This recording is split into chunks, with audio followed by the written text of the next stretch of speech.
borrow.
Okay, so I think the exam last problem did not go well.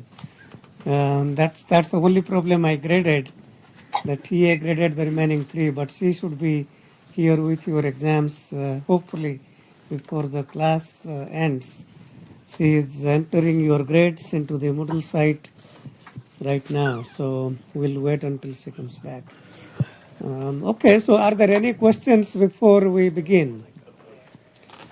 So, so today I'm going to talk about, we'll spend a little time on digital filters, but then start talking about sampling and then talk about multi-rate DSP systems.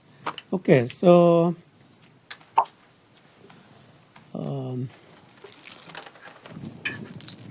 yeah, so what we are interested in is in the digital domain, how do we take an FIR filter? Well, any filter in general, but in could be FIR or IIR, and try to see how the filters can be transformed from one filter to another filter. So here is a very simple example. We are trying to show if you start with a low pass filter H of Z and we replace Z by minus Z or by Z squared or by minus Z squared, then these transformations will convert the low pass filter to high pass or band reject filters. Okay, so the first transformation is low pass to high pass. Very simple transformations. So given H1Z is a low pass filter, we replace Z by minus Z. Then H2Z is H1 of minus Z. And we have seen these things before. So H2 e to power j omega is equal to H1. I can say minus 1 is e to power j pi times e to power j omega, which becomes H1 e to power j omega plus pi. So H2 can be obtained by shifting H1 to the left or right by pi. So minus 1 is e to the power j pi or e to the power minus j pi. So the low pass filter then becomes a high pass filter. We have seen that before. This is not new. So if we had a low pass filter with cutoff frequency pi by 4, then you shift right by pi, minus pi by 4 goes to 3 pi by 4, and similarly pi by 4 goes to minus 3 pi by 4. So this becomes a high pass filter of cutoff frequency 3 pi by 4. So in general, if the cutoff frequency was omega c for the low pass filter, the high pass filter cutoff frequency becomes pi minus omega c. Okay. Okay, so so let's just write that down, what I just said. So if we have a low pass filter with cutoff frequency omega c, and this is H1 e to power j omega, and we want H2 e to power j omega is equal to H1 e to the power j omega plus pi. So that minus omega c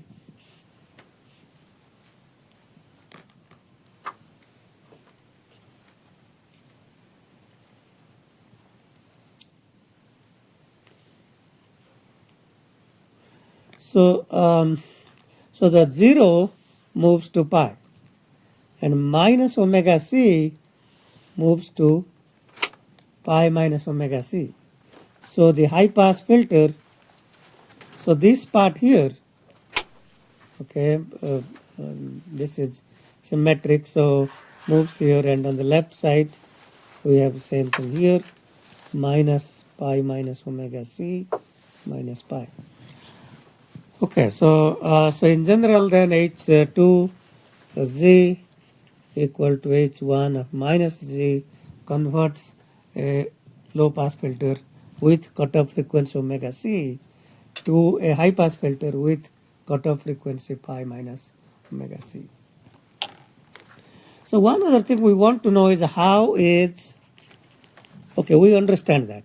So how is H2n related to H1n? So let's say that I know what H1n is and how is H2n related to H1n. And we have talked about this before, that H2n is minus 1 to the power n times H1n. So if H1n was A, B, C, D, E, you alternately make them plus and minus. But we want to derive that, and that's actually part of your several problems in your next homework. So we start with this point here. So H2z is summed over all n, H2n z to power minus n. So that's H2z. But from here, so now that H2z is related to, so from here, so that I can say is equal to H1 of z, which is sigma n, H1n is z to power minus n, but z replaced by minus z. Okay, so if you then simplify that, this becomes H1n minus 1 to the power n minus n. Minus 1 to the power minus n is same as minus 1 to the power n, z to power minus n. And if we then say, okay, so this quantity here must equal this quantity here, because this sum equals that sum. We have summed over all n, we have z to power minus n here and here, so this bracket must equal that bracket, and that says H2n must equal H1n times minus 1 to the power n. So H2n is equal to minus 1 to the power n H1n. So if you have a smoothing filter that is a low pass filter, and you just take that filter and make the coefficients alternately plus minus, that becomes a high pass filter. And that becomes high pass filter with cutoff frequency pi minus omega c if the original low pass filter had cutoff frequency omega c. Okay, so any question about this simple transformation?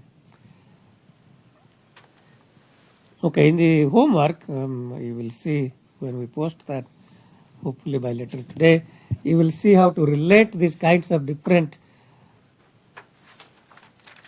frequency responses in the digital domain, and we'll talk a little more, but let's get back to the slides. So what I just walked through is that proof here saying that H2 of n times z to power minus n is same as this quantity, that suggests H2n is minus 1 to power n H1n. Okay, so the next transformation is z replaced by z squared, and already you can quickly see, well, that's just an expansion operation. Okay, so if H3 or H2, okay, so if H2 of z becomes H1 of z squared, then we already know that it will be, but we want to prove that that it is an expansion operation. So what happens to the filter? H2 e to power j omega equals H1 e to power j 2 omega. So you compress H1. Okay, you compress H1. This should be H1, but that's okay. H1 by factor of 2. So pi by 4 comes to pi by 8. 2 pi comes to pi, and 7 pi by 4 comes to 7 pi by 8.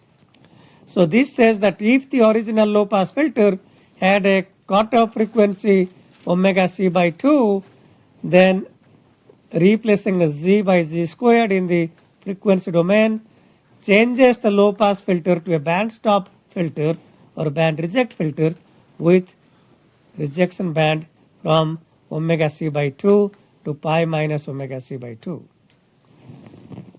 Okay, any question about that?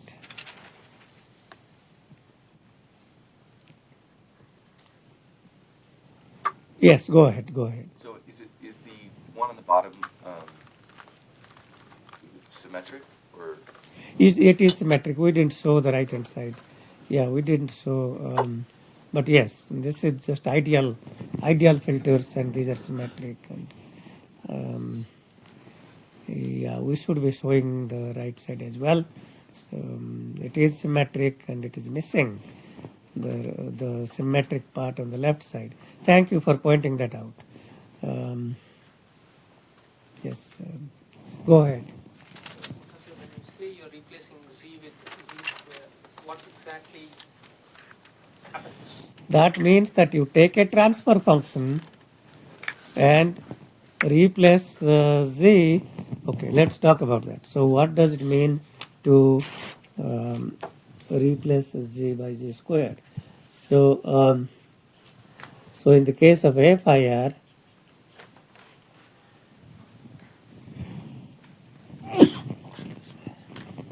excuse me, so z by z squared, so if we have h1z is equal to a plus b z to power minus 1 plus c z to power minus 2, h2z equals h1z squared becomes a plus b z to power minus 2 plus c z to power minus 4. So in this case, H1n was A, B, C. H2n will be A, 0, B, 0, C, 0. Well, we don't need the last 0 anyway, so that's just C.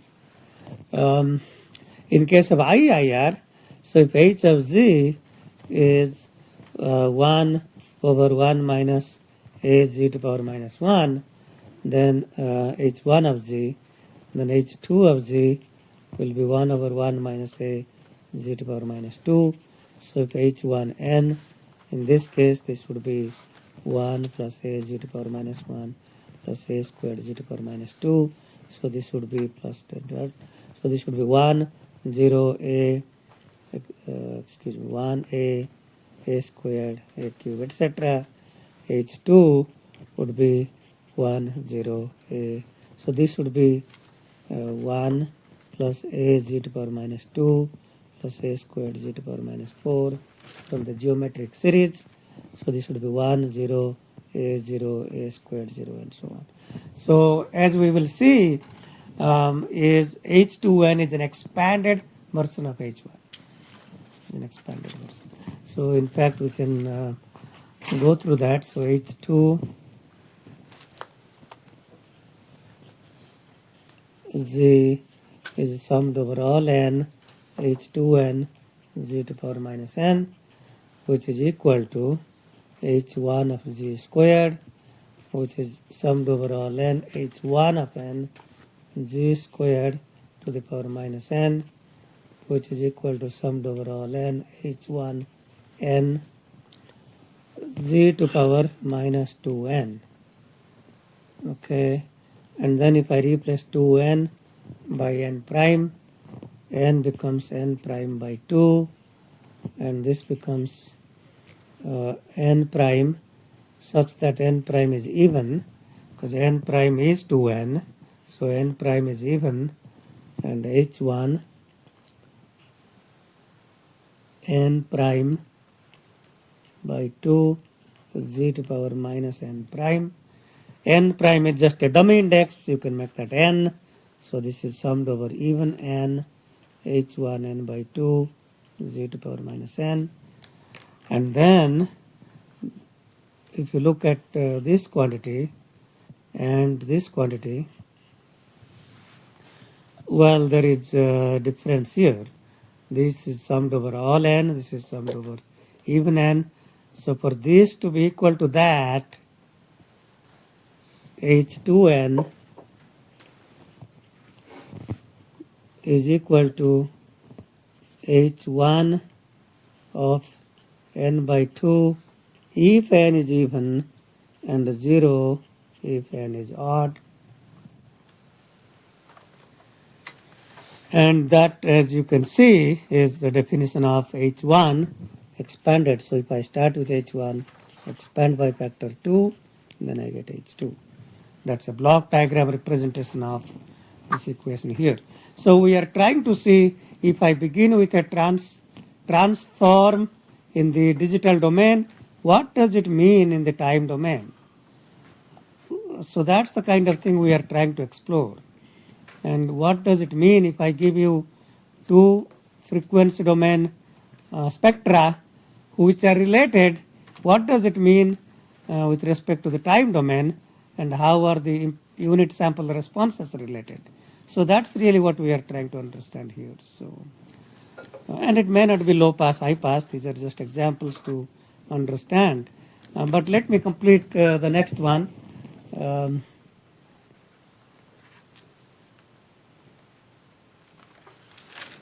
So I just went through the proof of why h2n is the expanded version of h1, and the next transformation is z replaced by minus z squared, and minus z squared is e to the power j 2 omega plus pi, which is well, you can think of that in numerous ways. So one of the ways you can think of is first shift left or right by pi, and then shrink by factor 2. So what happens is minus pi by 4 goes to 3 pi by 4, and shrink by factor 2 becomes 3 pi by 8. Pi by 4 goes to 5 pi by 4, and shrink by factor 2, that becomes 5 pi by 8. So the low pass filter becomes a band pass filter in this case. So if this cutoff frequency was omega c, this becomes a band pass with cutoff from pi minus omega c all divided by 2 to pi plus omega c all divided by 2. And in terms of, I can leave it to you to prove for yourself in terms of relating given h1n, the unit sample response, how do you get h2n such that h2z is h1 minus z squared. In a similar way that I showed, you can prove that if you take h1n, multiply by minus 1 to power n, then upsample, that indeed is h2n. And well, in fact, I should probably give this to you as a homework. So work that out at home. Okay, any questions about these digital to digital transforms, and given two spectra, how to observe how they are related, and then how their unit sample responses are related. Okay, so again, I think the real practice will come from doing a couple of homework problems. So let's then talk about the next topic of the class, which is about sampling. And so many of you have seen what sampling is from signals and systems, but we want to go through that in a little more detail. And I have talked about briefly how the sampled spectrum is periodic, both in the analog domain and in the digital domain. So sampling is continuous to discrete time conversions. If we have a continuous signal, then we, in this example here, we are sampling that with period 1. T, the sampling period is 1. So we have this value sampled at 0, 1, 2, 3, 4, etc. So there are two types of sampling: sampling in frequency domain and sampling in time domain. In particular, we saw that sampling the discrete time Fourier transform in frequency domain leads to time domain aliasing if the time domain signal is not limited to the number of points that we sample. So if I'm sampling a discrete time Fourier transform at 100 points from 0 to 2 pi, and the time domain signal is not limited to length 100, then there will be aliasing in the time domain. In a dual manner, if we sample like this, a continuous time signal in the time domain, and if it is a spectrum is not band limited to the sampling frequency or twice the sampling frequency,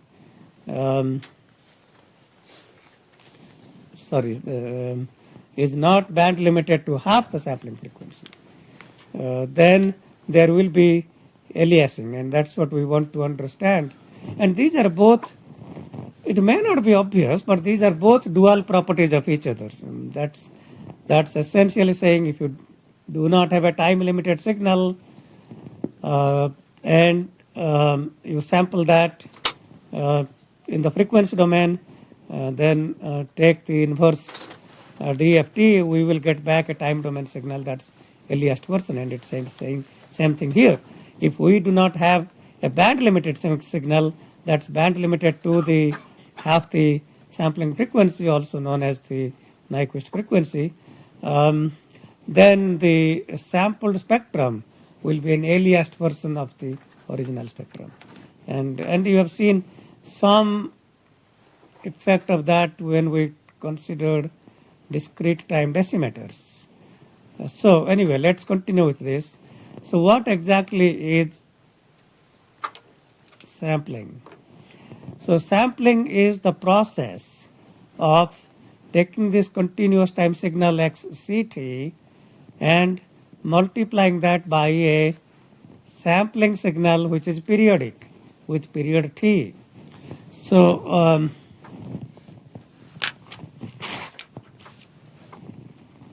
we are taking a continuous time signal xct, xct, and then we are sampling that, which is same as multiplying that by a periodic. Let me just see what symbol we are using here. ST. So the sampling signal is ST. So that's the sampling signal.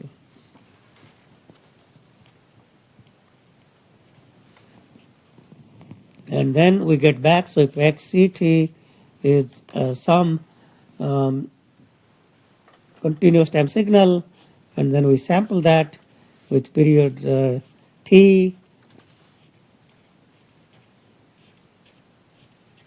So let's say 0t, 2t, 3t, minus t, etc. And then we get sampled signal xst, and xst is actually, I should be saying xs nt. Okay.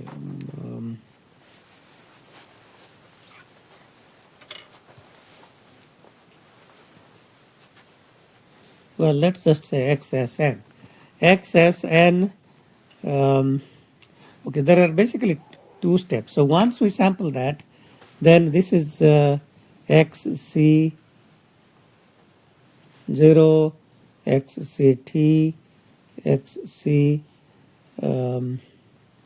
2T, and so on. And then we call these signals as X0, X1, X2, etc. So that's essentially the process. So this XS is, you can think of XS as these impulses, continuous impulses, still in time domain, but these are impulses. So if you think about what XS is like, that's this X0 delta T. So that's what X, and then then we convert that to a sequence, impulse to sequence, then we get xn. So this whole thing is continuous. These red things are the sampled signal, and then when you no longer have these continuous impulses, make them dots, these become our digital signal xn, and the time domain changes from 0, 1, 2, 3, etc. So it's no longer t. So that's three kinds of signals. Continuous time signal xct, the axis is continuous time t. st is just a periodic sampling signal.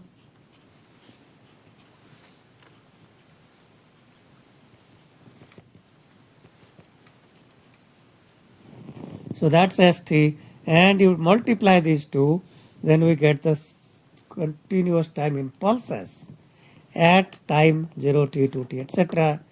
And then convert that to a sequence, we get the discrete time signal xn. Okay, so number of things going on.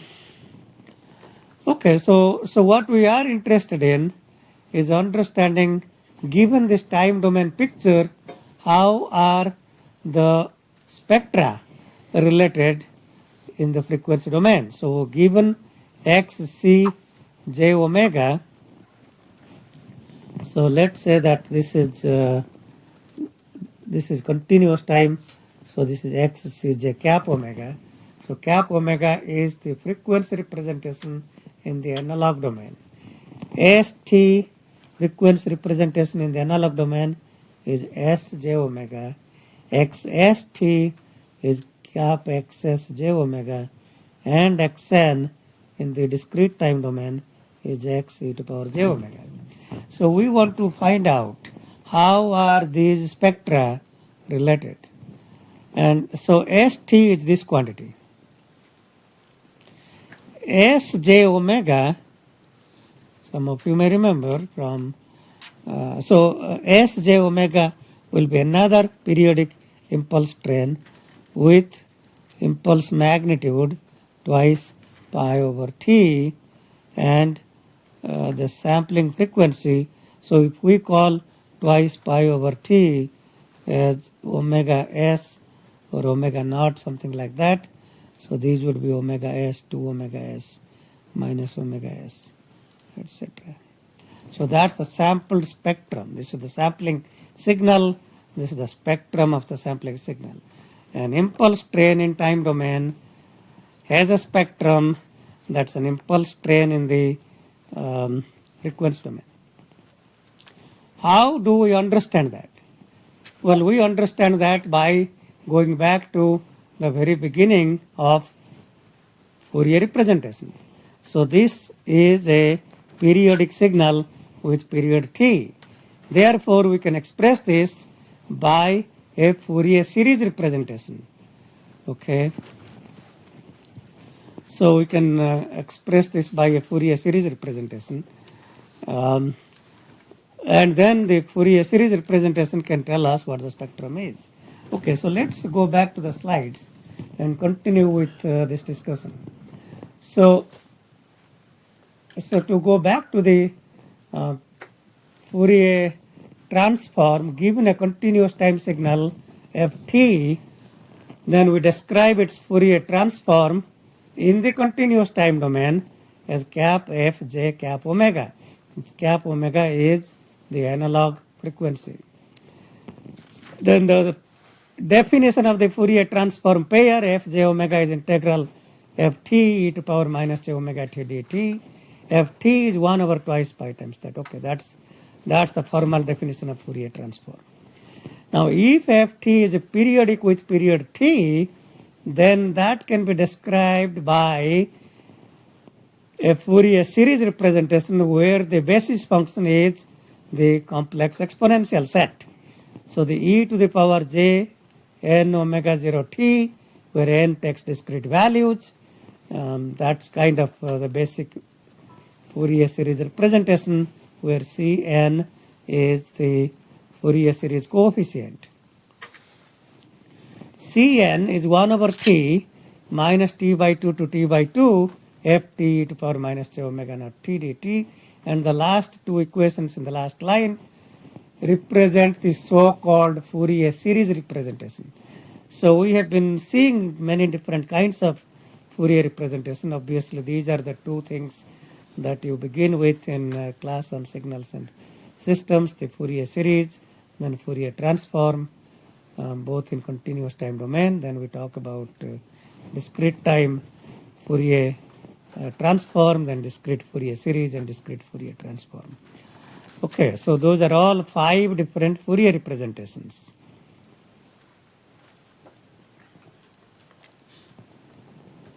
Some commonly used Fourier transform pairs, if we have delta t in the time domain and unit impulse, its continuous time Fourier transform is 1 for all omega. Okay. Very low bandwidth in time domain, the widest spectrum in the frequency domain. If we have 1, the time domain signal is 1 for all time t from minus infinite to infinite. Infinite span in the time domain, very low width in the frequency domain. And that's twice pi delta omega. So that's kind of saying the narrower the signal, wider the spectrum. And its dual property, wider the signal, narrower the spectrum. All very interesting properties, all very interesting. I must say, you have to appreciate these dualities and all these very interesting properties of Fourier representation. Okay, so now that we know those, then multiplying by complex exponential to the bottom plot, multiplying by 1 times e to power j omega naught t, shift the spectrum to the right by omega naught, twice pi delta omega minus omega naught. Take delta t, shift in time domain, multiply by complex exponential in the frequency domain. Cosine omega naught t can be expressed as half of e to power j omega naught t plus e to power minus j omega naught t, twice pi divided by 2 became pi, delta omega plus omega naught plus omega minus omega naught. From the Euler property, sin omega naught t is e to the power j omega naught t minus e to power minus j omega naught t divided by 2j. Okay, so divided by 2j became minus j by 2.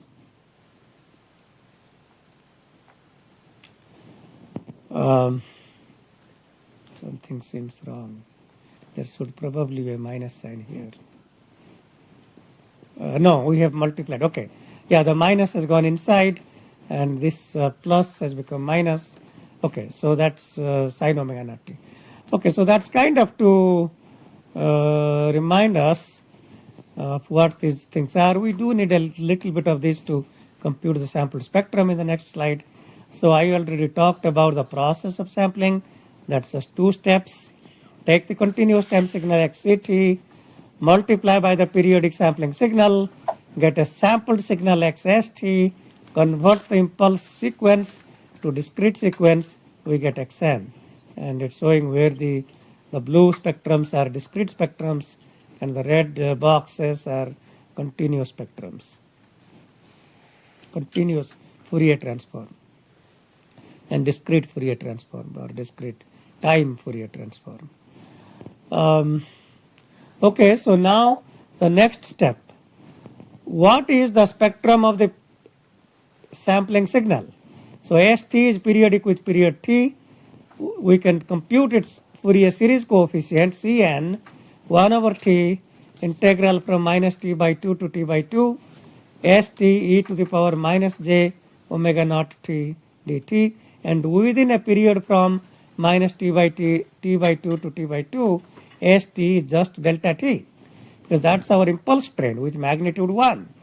So delta t multiplied by e to power minus j omega naught t integral is 1, so that becomes just 1 by t. So Cn is 1 by t. That means the sampled signal st can be expressed as, by its Fourier series expansion, 1 over t times summed over all k e to power j k omega naught t. And if we take the continuous time Fourier transform, we already know e to power j omega naught t Fourier transform is twice pi delta omega minus omega naught. So the spectrum of the sampling signal st is going to be twice pi by t summed over all k delta omega minus k omega naught, where omega naught is twice pi over t.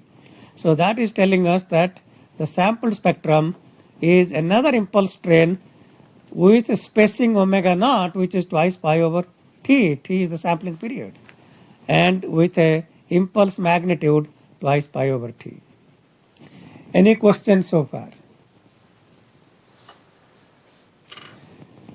Okay, let's then continue to, so this is what is the ST is the periodic sampling signal with magnitude 1, impulse magnitude 1. The sampled spectrum Sj omega is another impulse train with impulse magnitude twice pi over t, and in the spacing of omega is twice pi over t. So this is the fundamental frequency, and it's same magnitude, impulse magnitude at all frequencies. So the next thing that we are interested in using this sampled spectrum to compute the spectrum of xst. How do we then compute xs j omega? Well, xst is the product of xct and st. So xs j omega will be 1 over twice pi times the convolution of xc j omega and s j omega. So multiplication in time domain is equivalent to frequency domain convolution. So the sampled spectrum xs is the convolution of these two. And why do we have to worry about so-called Nyquist sampling theorem and these kinds of things? Because when you take the periodic spectrum and convolve with this periodic quantity, you basically take the original spectrum and create copies. So st, the sampled spectrum, as I mentioned before, is going to be xc0 times delta t plus xct times delta t minus t plus xc2t delta. These are impulses. All these impulses are xst.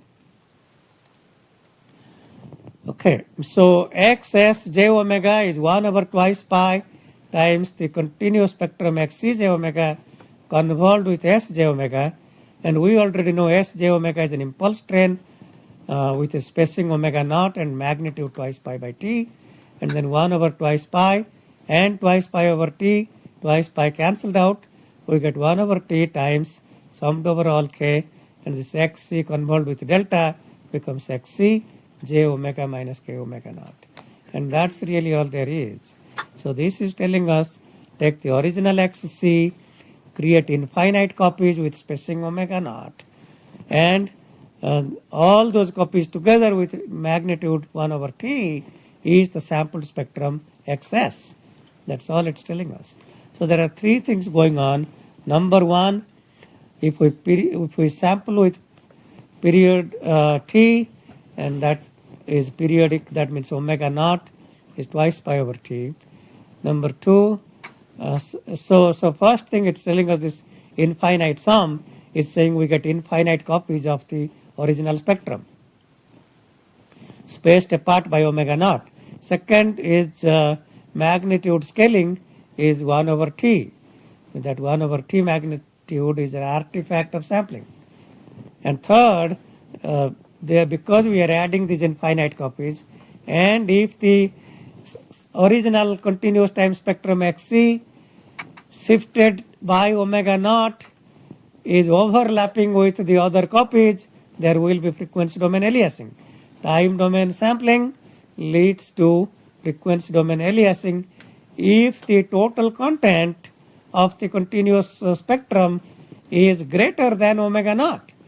If it is less than omega naught, then there is no aliasing.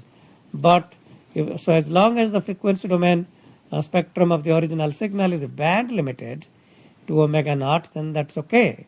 But if not, then these infinite copies, one copy will ride over another copy, and there will be aliasing. And that means we may have sampled something, but what we have created is not a replica of the original signal. And in fact, we have lost information that cannot be recovered. Okay, so there will be aliasing if XCT is not band limited to omega naught by 2 on one side. Omega naught total on the left and right side combined, assuming it's a low pass signal. Then if the maximum frequency content omega max is less than omega naught by 2, then there is no aliasing. And in fact, the omega naught should be greater than 2 times the maximum frequency content, which is called the Nyquist sampling theorem. So here is a brief example. So if we have omega n, the Nyquist frequency, the maximum frequency, the Nyquist frequency, and that's the spectrum, continuous time spectrum. By the way, these are all ideal spectrums. I mean, the only way to, so all signals, all real signals will not be band limited to omega n, will in fact die down to zero as frequency goes to infinity. But, so how do you make the signal, the real signals, if you take e to power minus at or whatever real signal you can think of, those are not band limited signal. So how do you make them band limited? You go through, before you sample, you go through an analog filter, analog low pass filter with cutoff frequency omega n, such that you make sure it is band limited. We'll talk more about that. But let's just, I'll talk more about that. Very important, anti-aliasing filter in analog domain. And we'll be talking more about that when we talk about multi-rate processing. Same thing when we are downsampling. Okay. So the maximum frequency is omega n, and the total bandwidth is from minus omega n to omega n. That's twice omega n. If I sample at sampling frequency omega s, which is greater than twice omega n, then I create infinite copies, take the original signal spectrum, make copies to the left and the right by shifting by omega s, and if I shift by omega s, then minus omega n goes to omega s minus omega n, and recall omega s is greater than twice omega n, so twice omega n minus omega n is greater than omega n. That guarantees that the first copy does not coincide or does not overlap with the original spectrum. So no aliasing here. However, if omega s is less than twice omega n, then minus omega n will go to omega n minus omega n plus twice plus omega s, and omega s is less than twice omega n.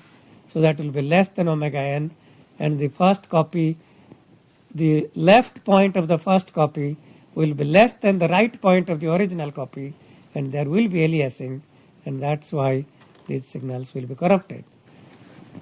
Okay, so that's the basic principle of Nyquist sampling theorem, which says that if you are going to retain all signal information and the maximum frequency content is omega n, then make sure you sample at greater than 2 times the maximum frequency content, which is omega n. Okay, so that's so-called Nyquist sampling theorem, which is as simple as that. Okay, so if we do not sample, we want to understand what happens if we do not sample at the sampling frequency, which is greater than twice the maximum frequency content, and as the bottom plot shows, there will be aliasing. Okay, so let's take a few examples. This is an original spectrum with the maximum frequency content is twice pi. So maximum frequency content is twice pi. 20 pi. So max frequency content 20 pi. We sample that at 100 hertz. Frequency f, sampling frequency f is 100 samples per second. T, the sampling period, is 1 over 100. So we are accumulating 100 samples per second. Omega naught, the sampling frequency in radians per second, is 200 pi radians per second. So that means the sampled spectrum will look like this. So the original copy from minus 20 pi to 20 pi, then create new copies. So to get the first new copy to the right, we shift by 200 pi, minus 20 pi goes to 180 pi, plus 20 pi goes to 180 pi. The next copy will be 400 pi apart, and so on. On the left, same thing, shift left by minus 200 pi, minus 400 pi, etc. And as you can see, there is no overlap because the left end point of the first copy to the right at 180 pi is greater than the right end point of the original spectrum, which is 20 pi. So 180 pi is greater than 20 pi, no overlap. So the next thing, as I talked about, is xn. So now, by the way, the spectrum magnitude 1 by t is now 100. Okay. So so the original spectrum had magnitude 1. In the sampled spectrum, the magnitude has become 1 by t, and we have infinite copies.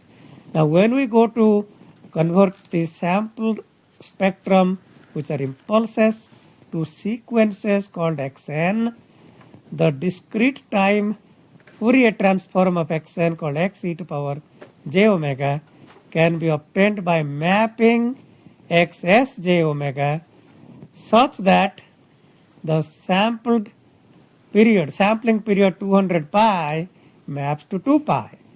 So in this case, by the way, the sampled spectrum is periodic, and so is the discrete time spectrum. So the discrete time spectrum and sampled spectrum are both periodic, and they're only related by a scale factor. And in this case, the scale factor discrete frequency small omega is omega naught times t. Recall t is the sampling period. So omega naught is twice pi over t multiplied by t. Okay, I should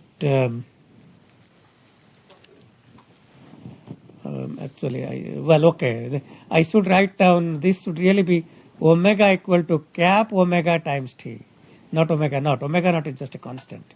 So cap omega is the x-axis. The small omega, the axis here, should be cap omega times t. So t is 1 by 100. So 200 pi divided by 100 is 2 pi. 400 pi will map to 4 pi. So these are both periodic. Sampled spectrum in analog domain and the discrete time spectrum are both periodic. So, and both have the magnitude 100. Okay, both have 100. And then if indeed the sampled spectrum 200 pi maps to 2 pi, then 20 pi would map to 20 pi times 1 by 100. T is 1 by 100. So 20 pi times 1 by 100, which is pi by 5. 180 pi will map to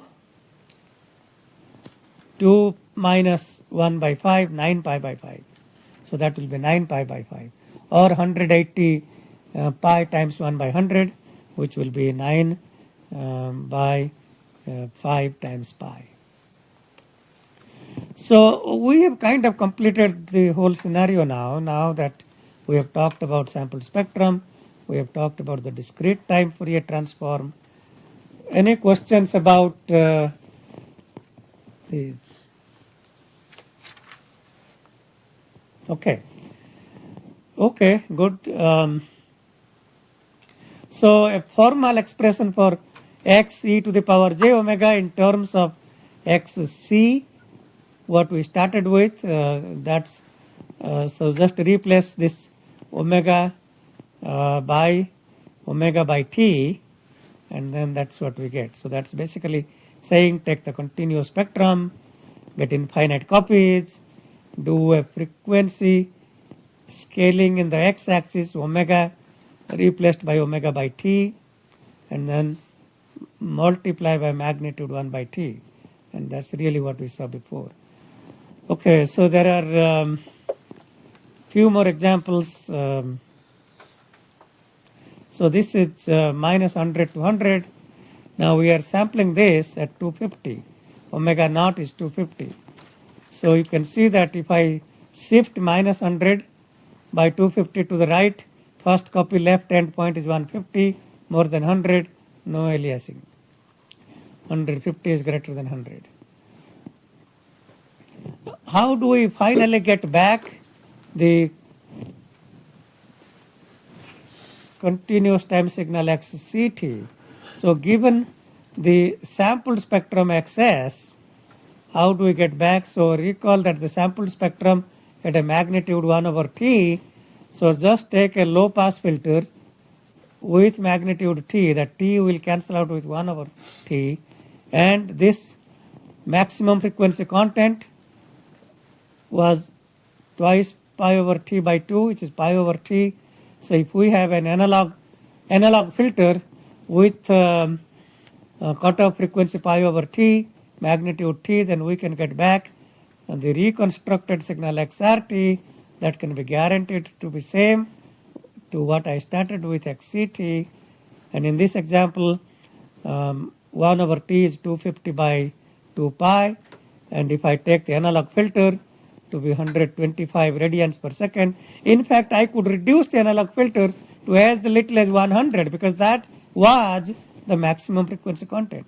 So it doesn't matter what I take the analog filter cutoff frequency to be, as long as it's anywhere more than 100, up to 125, we are okay.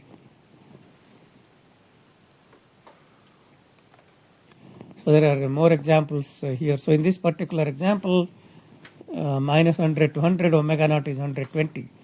Now what happens now? Take minus 100, add 120, minus 100 will go to 20. 20, which is the left end point of first copy, is less than 100, which is the right end point of the original. So that's how we get aliasing. So minus 120 moved to 20. 100 is here. So that has led to aliasing. But there is something else we need to pay attention to. So what is 1 over T? 1 over T is F, which is 120 by 2 pi, which is 60 by pi. So 60 by pi is the magnitude of these spectra. Okay, so that's 60 by pi. Here is the most important thing. Because we are sampling omega naught is 120, that means always we are interested in one copy of the spectrum. And because we are sampling at 120 radians per second, think about one copy of the spectrum, of the sampled spectrum or the discrete time spectrum, one copy. In the sampled spectrum, 120 must correspond to minus 60 to 60. That's one period. Minus 60 to 60. Minus 60 to 60 is the so-called original of the sampled spectrum, and the remaining parts to the left and right will be copies. In the discrete time frequency transform, 60 in the analog, 60 radian per second maps to pi. 60 radians per second maps to pi. So this point is pi. 60, this point is 60, is mapping to pi. So that frequency 20 maps to pi by 3. So if 60 maps to pi, 20 maps to pi by 3, and then because of the positive and negative slope, it remains constant. So you can see that if I had this spectrum here, band limited to 100 radians per second, we sample that at 120 radians per second. No matter what I do, I have lost all information beyond 20 radians per second. So because I'm sampling with 120 radians per second, the maximum frequency content is 60. So no matter what happens, from 20 to 60, we have lost information because of time domain aliasing. Questions?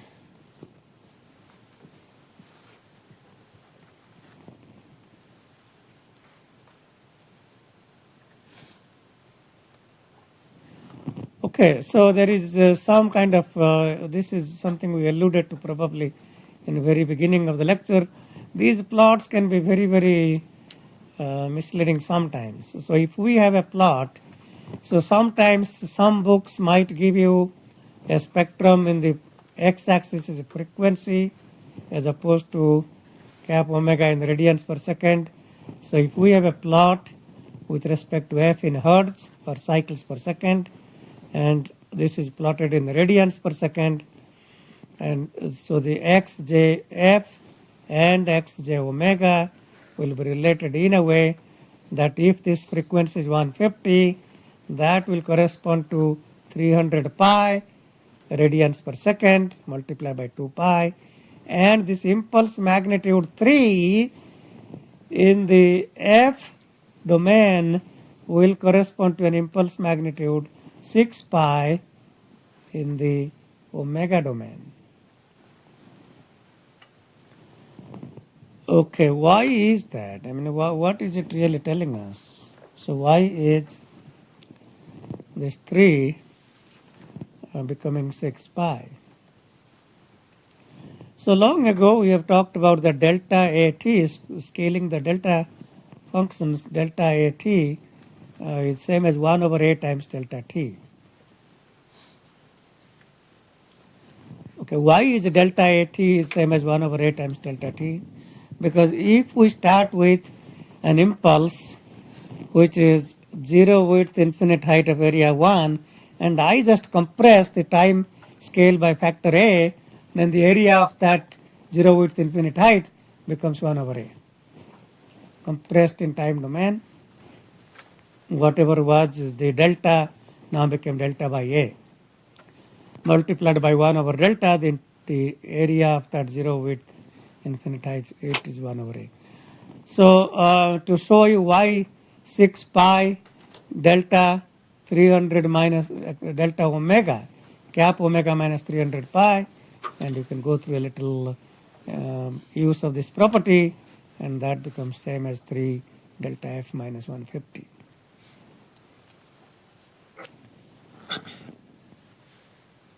Okay, so there are a lot of things here, but I think we should, well,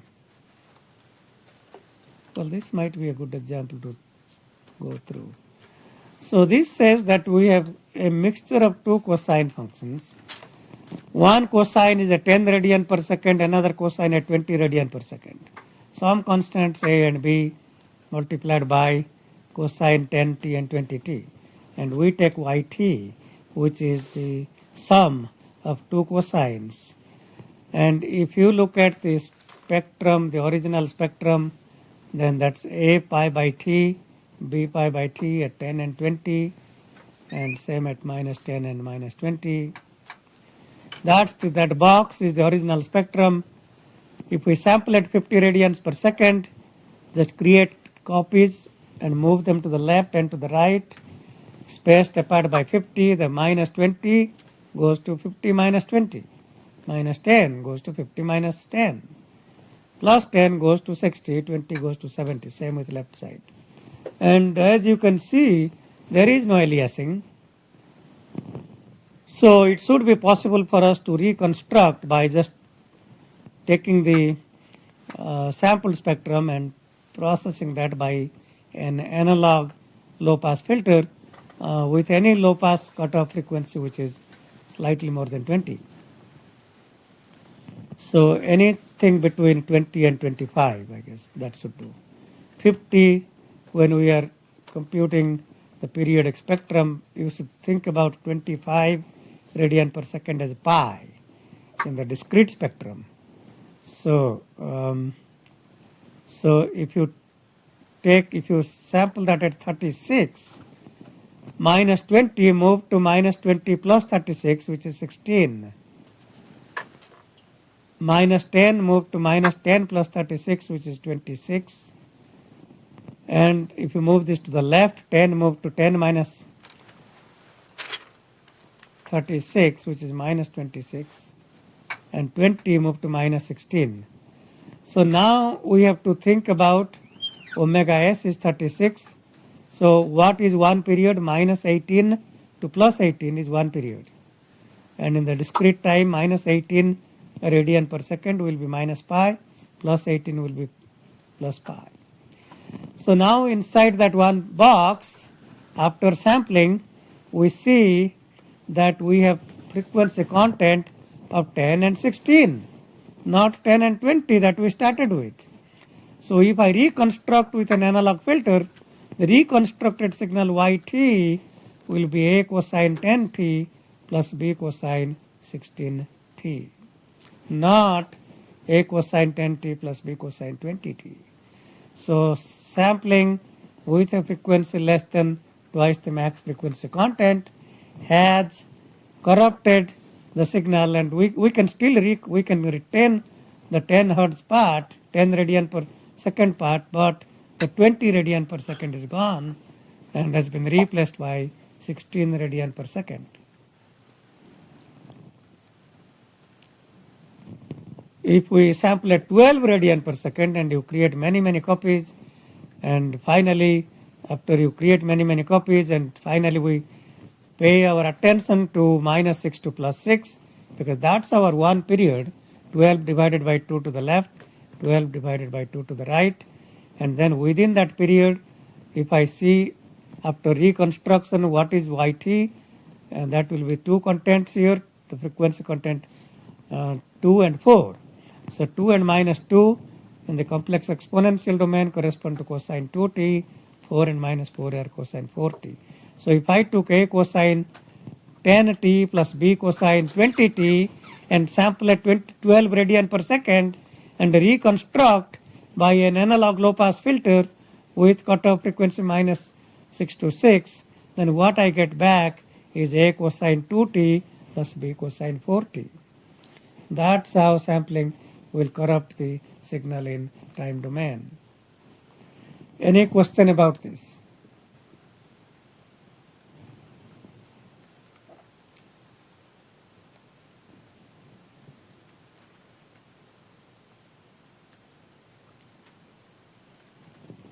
Okay, so that's just saying what I talked about.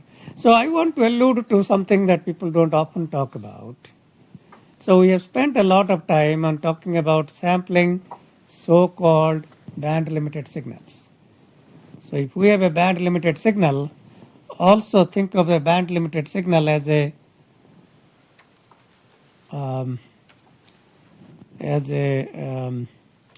low-pass signal. Think about that as a low-pass signal. It means it contains low frequency content.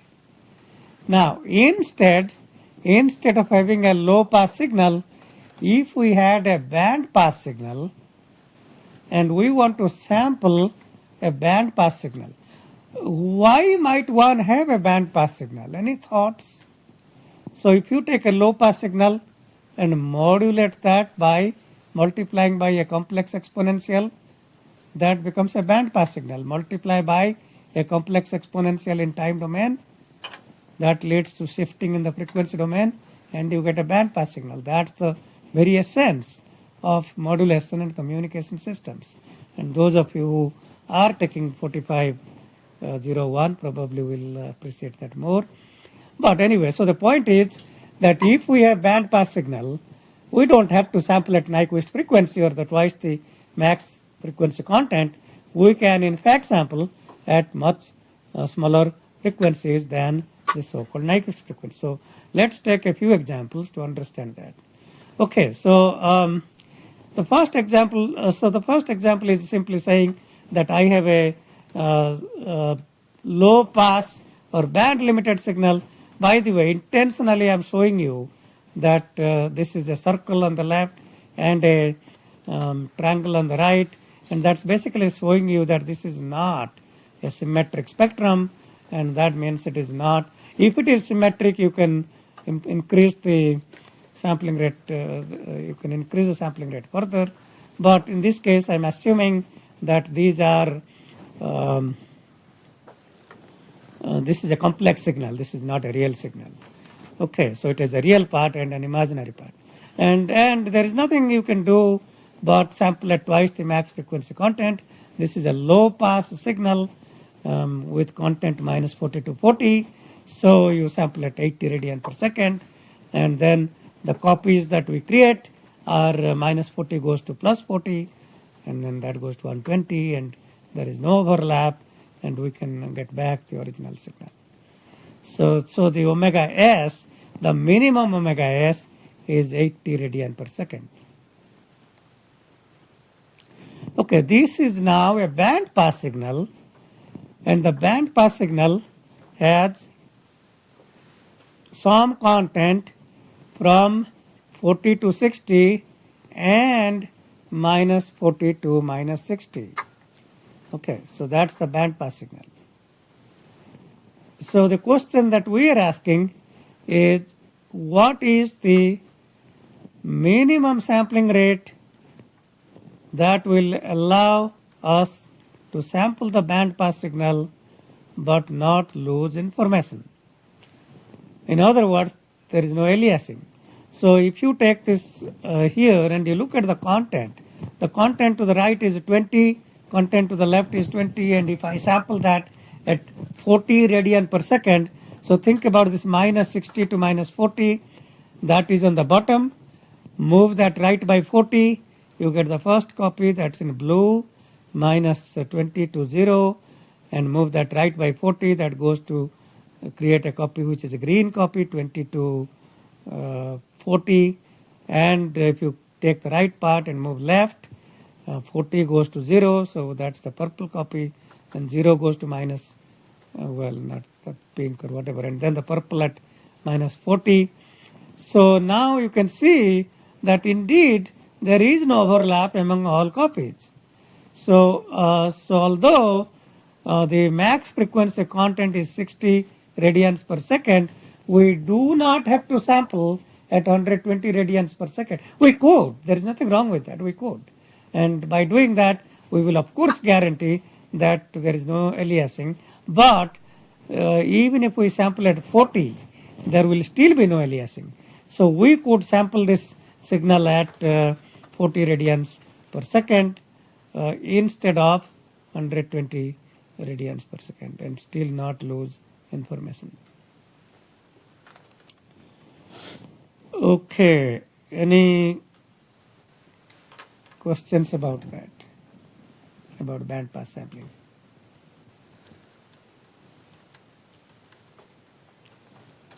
By the way, these kinds of things are not discussed in the book, but certainly important to know. So we have a little more example here. There is a triangle on the, by the way, the previous spectrum was symmetric. So the circle on the right, minus 40 to minus 50 is symmetric with 40 to 50. The triangle on the right, 50 to 60 is symmetric. So here it is not symmetric. So, but still if we take copies with 40 radian per second, then there is still no aliasing. So that's okay. So maybe I will think about some examples where you can find the minimum sampling frequency for band pass signals. By the way, all of this I am describing is a final exam question from some years ago. So here 40 to 60 just one part, nothing on the left. So content is 20, you keep repeating. So what you may not notice is that we are able to sample this at 20 and nothing is wrong, but the moment I make this 40, I change that to 45. Let's see, 45 is still okay. 45 is okay because the width becomes 15, and 45 and 60 are multiples of 15. The reason things work out so nicely in the math is because this 40 and 60 are multiples of the width 20. Now if they are not multiples, then we are not going to be able to take 20 as the minimum sampling frequency. So for example, if I make this 42 to 60, which is 18, you can't get copies with 18, and you should check that. So we can still get with 20. There is another example, and this is actually what I was saying, this 13 pi And so that's 13 times 3.1, 39, 40.3. That's little more than 40, little more than 40. And okay, so this is 13 pi. So the total width is 26 pi. 26 pi. But I think what it shows here is that even though it's 26 pi, we still cannot sample at 20 pi because that's not going to be multiple. Okay, so actually in this example, we multiplied this by cosine 100 pi t, so that shifted the spectra to, it created a band pass signal, and these band edges are not multiples of 40 or whatever, and this shows if we take 80 pi, that's okay. So that's kind of an example where the band edges are not multiples of omega s. So I may give you some homework problems to think about.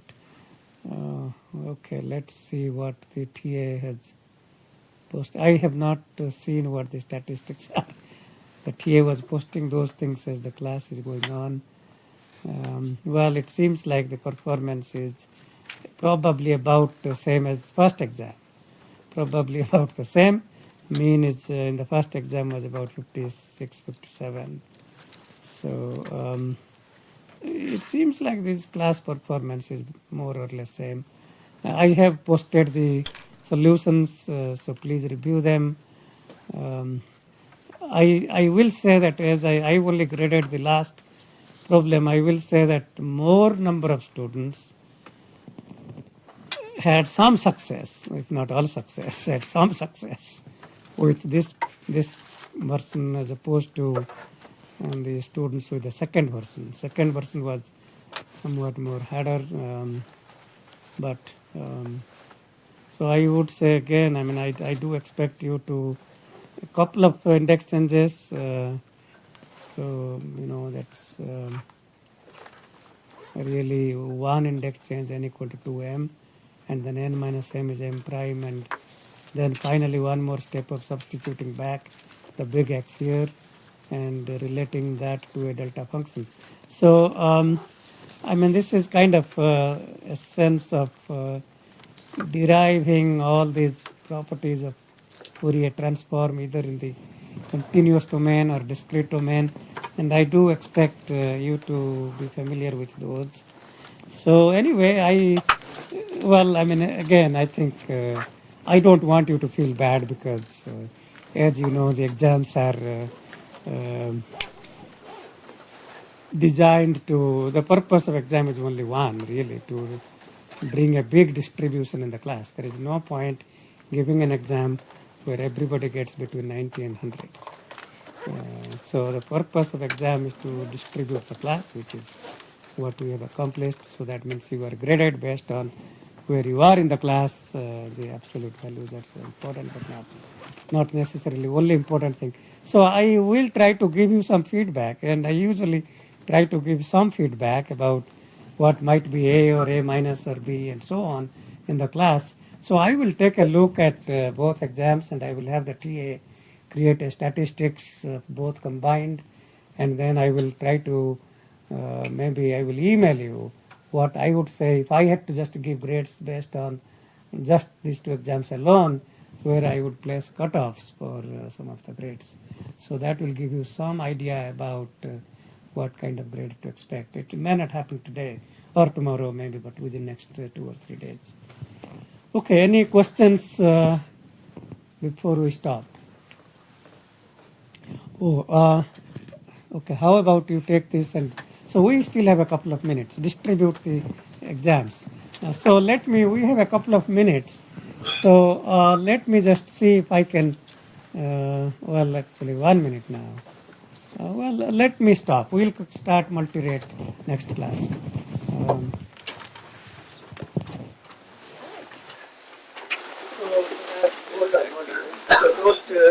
Several exams are here. So did you divide them? Or?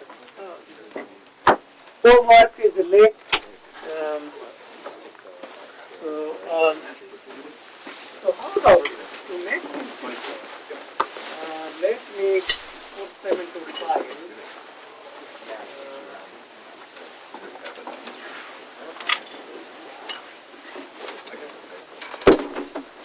Okay, A to D, last name A to D